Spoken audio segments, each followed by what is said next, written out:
Il était une fois une petite fille de village, la plus jolie qu'on eût su voir. Sa mère en était folle et sa mère grand plus folle encore.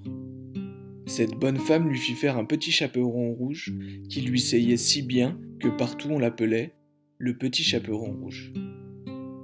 Un jour, sa mère ayant cuit et fait des galettes lui dit: Va voir comme se porte ta mère grand, car on m'a dit qu'elle était malade.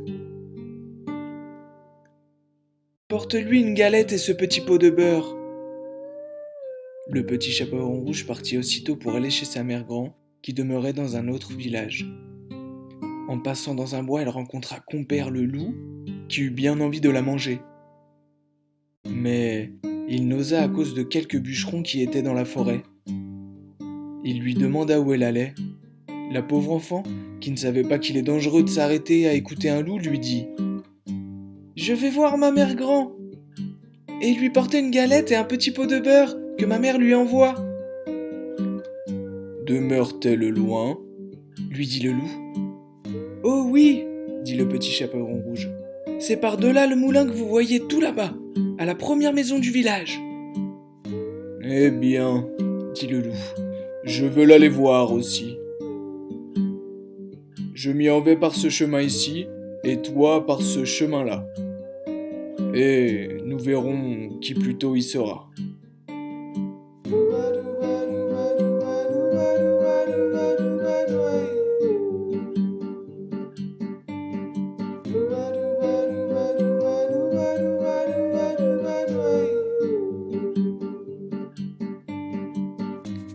Le loup se mit à courir de toute sa force par le chemin qui était le plus court, et la petite fille s'en alla par le chemin le plus long, s'amusant à cueillir des noisettes, à courir après des papillons et à faire des bouquets de petites fleurs qu'elle rencontrait.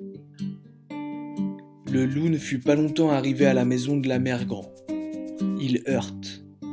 Toc toc. Qui est là? C'est votre petite fille, le chaperon rouge, dit le loup en contrefaisant sa voix, qui vous apporte une galette et un petit pot de beurre que ma mère vous envoie. La bonne mère grand, qui était dans son lit à cause qu'elle se trouvait un peu mal, lui cria: Tire la chevillette, la bobine chera. Le loup tira la chevillette et la porte s'ouvrit. Il se jeta sur la bonne femme et la dévora en moins de rien, car il y avait plus de 3 jours qu'il n'avait pas mangé. Ensuite, il ferma la porte et s'alla coucher dans le lit de la mère grand en attendant le petit chaperon rouge qui, quelque temps après, vint heurter à la porte. Toc toc. Qui est là?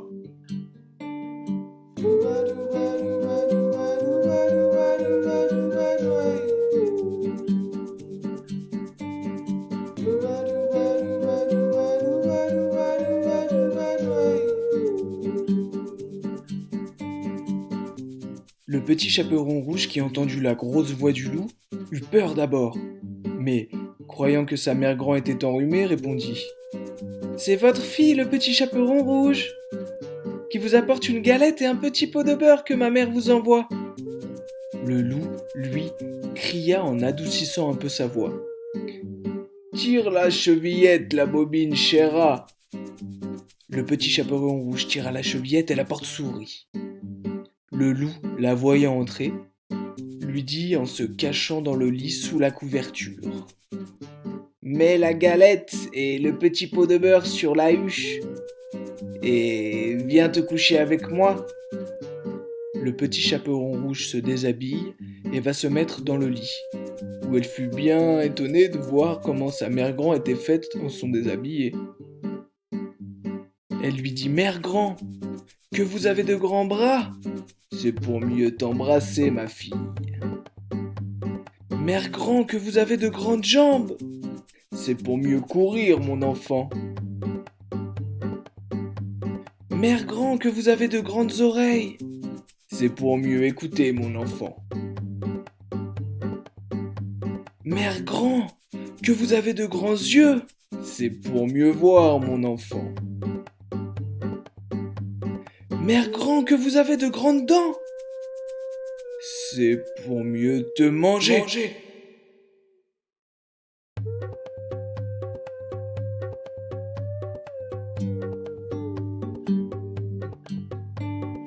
Troubadour.